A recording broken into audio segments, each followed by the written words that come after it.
Oke, hari ini kita punya sesuatu yang, wah, luar biasa.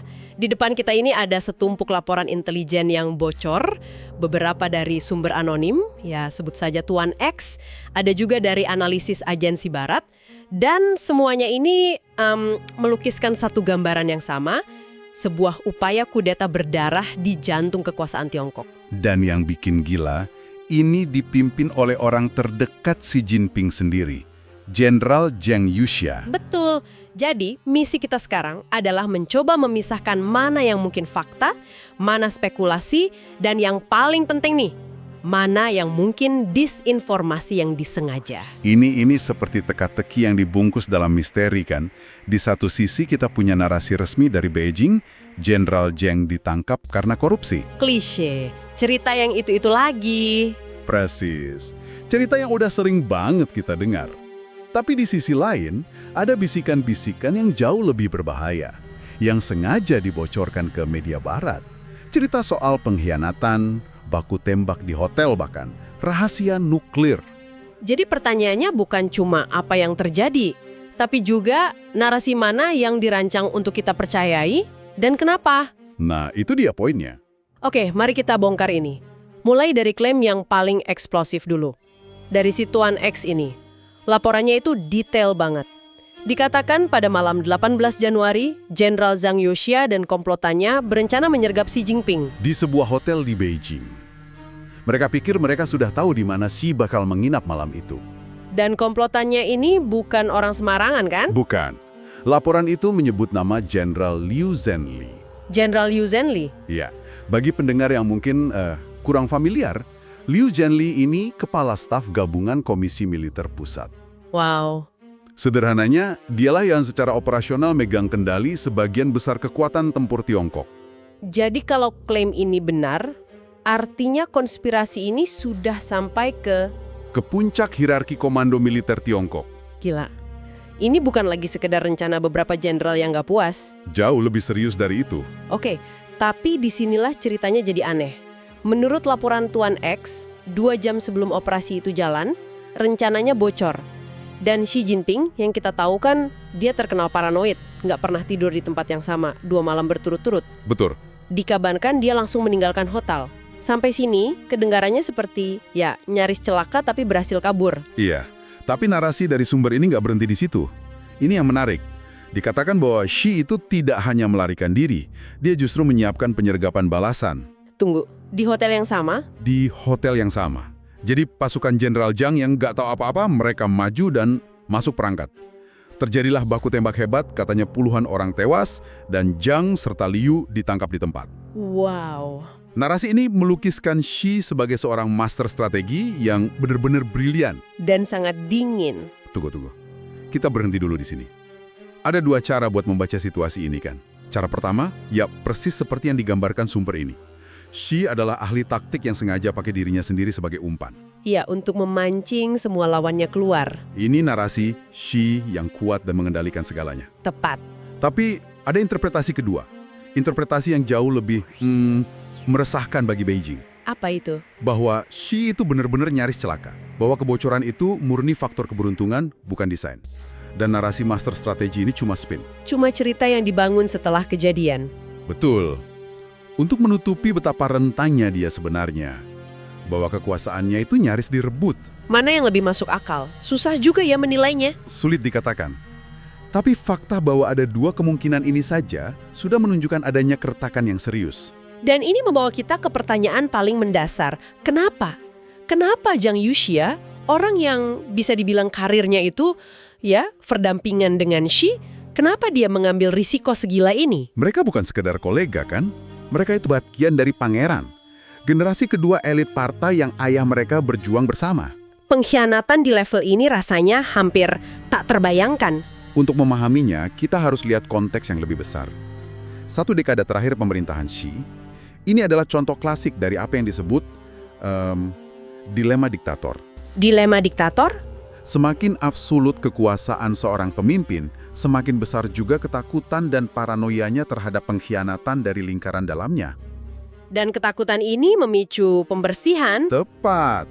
Dan pembersihan di era Xi ini skalanya masif loh. Ini bukan sekedar mecat beberapa orang, Sejak Xi berkuasa, lebih dari 400 pejabat setingkat menteri dan jenderal sudah disingkirkan. Lewat kampanye anti korupsi yang tanpa ampun. Hampir seluruh jajaran Komisi Militer Pusat sebelum era Xi itu sudah lenyap. Jadi saat sumber ini bilang Jiang merasa terpojok, itu bukan paranoia kosong. Dia melihat sendiri teman-temannya jatuh satu persatu selama 10 tahun. Tepat sekali. Ini menciptakan sebuah lingkaran setan. Xi jadi makin curiga, yang bikin orang di sekelilingnya makin ketakutan. Semakin mereka takut, semakin kaku perilaku mereka. Dan itu justru semakin memvalidasi kecurigaan awal Xi. Lingkaran setan beneran. Dalam lingkungan seperti ini, mungkin beberapa orang sampai pada kesimpulan, satu-satunya cara bertahan hidup adalah dengan menyerang lebih dulu sebelum mereka sendiri jadi target. Jadi apakah itu yang terjadi pada Zhang? Sangat mungkin ya. Dia mungkin merasa pedang sudah di lehernya. Sangat mungkin. Sebuah tragedi paranoia yang lahir dari kekuasaan absolut. Kalau Xi bahkan nggak bisa percaya teman masa kecilnya, yang dia sendiri minta untuk tunda pensiun, lalu siapa lagi yang bisa dia percayai? Ini menunjukkan betapa rapuhnya fondasi kepercayaan di puncak kekuasaan Tiongkok saat ini. Benar. Tapi penangkapannya sendiri bukan bagian yang paling membingungkan dari semua ini. Yang jauh lebih menarik dari sudut pandang analisis informasi adalah apa yang terjadi setelahnya.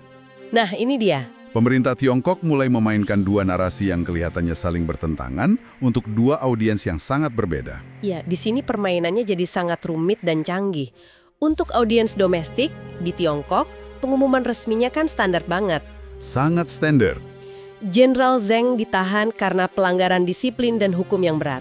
Bahasa kode Partai Komunis yang semua orang di sana tahu artinya korupsi. Kasus ditutup, narasi sederhana, selesai.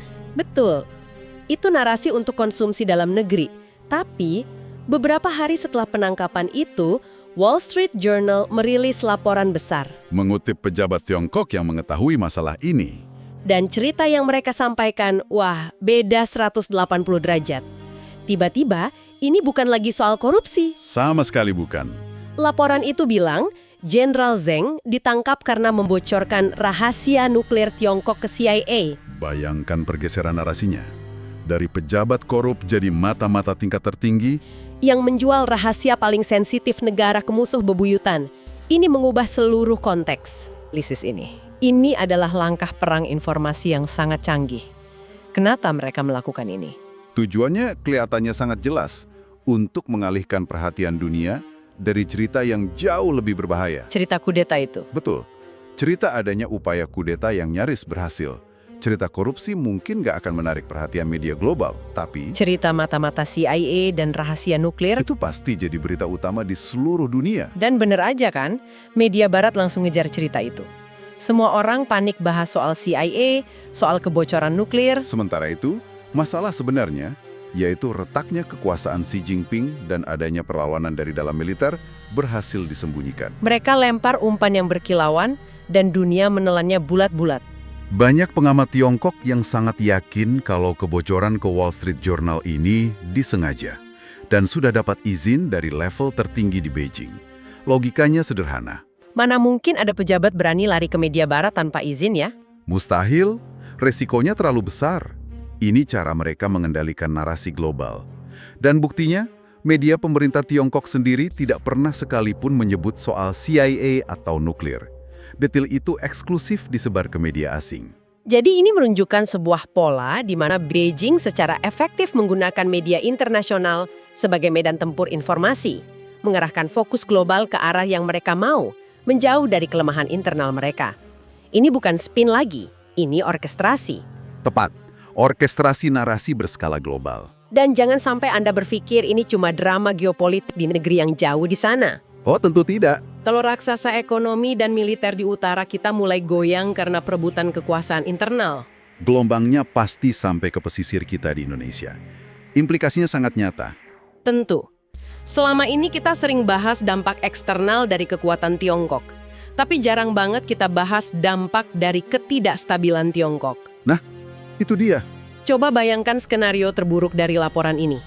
Perebutan kekuasaan yang meluas, jadi konflik antar faksi militer. Apa yang akan terjadi? Pertama, keamanan regional. Bayangkan jika faksi-faksi militer yang bertikai mulai memperebutkan kendali atas aset strategis di Laut Cina Selatan. Armada Selatan lawan Armada Timur misalnya. Bisa jadi. Jalur pelayaran kita, keamanan energi kita, kedaulatan kita di Natuna. Semua tiba-tiba ada di tengah zona konflik antar raksasa. Stabilitas yang kita nikmati bisa menguap dalam semalam. Dan dari sisi ekonomi, dampaknya bisa lebih cepat terasa ya. Jauh lebih cepat. Tiongkok itu mitra dagang terbesar kita. Ketergantungan rantai pasok kita ke mereka itu besar sekali. Mulai dari bahan baku industri sampai barang jadi yang kita pakai sehari-hari. Kekacauan politik di sana berarti kekacauan rantai pasok global. Pabrik berhenti, pelabuhan ditutup. Dampaknya langsung ke dompet kita. Harga barang elektronik, suku cadang, bahkan bahan proyek infrastruktur bisa meroket. Belum lagi kalau investor global panik dan menarik modal mereka dari kawasan.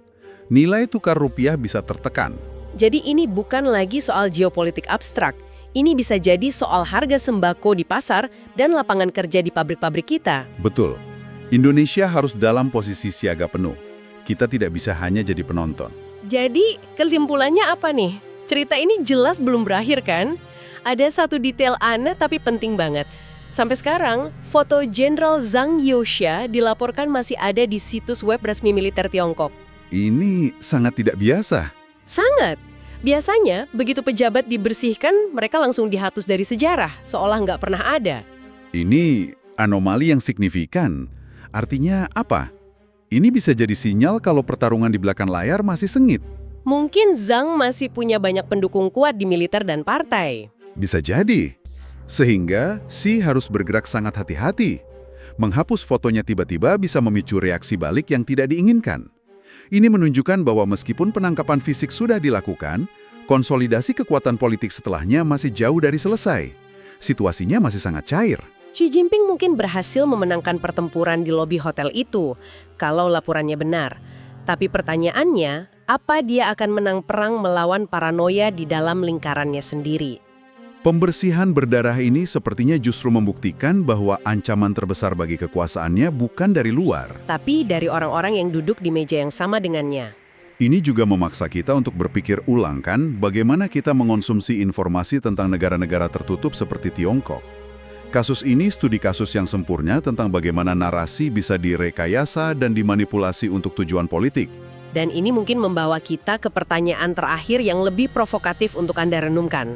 Melihat bagaimana informasi dimanipulasi dalam kasus ini, pertanyaan yang lebih besar mungkin bukan apa yang sebenarnya terjadi, tapi bagaimana kita bisa tahu apa yang sebenarnya terjadi. Ketika sebuah negara adidaya menjadi begitu mahir dalam mengendalikan narasi global, apa artinya bagi kita semua yang mencoba memahami dunia secara objektif? Analisis Anda sangat kami hargai. Apa yang Anda lihat dari kepingan-kepingan puzzle ini, tuliskan pandangan Anda di kolom komentar. Diskusi ini baru saja dimulai, dan mata kita semua harus tetap terbuka. Tetap waspada.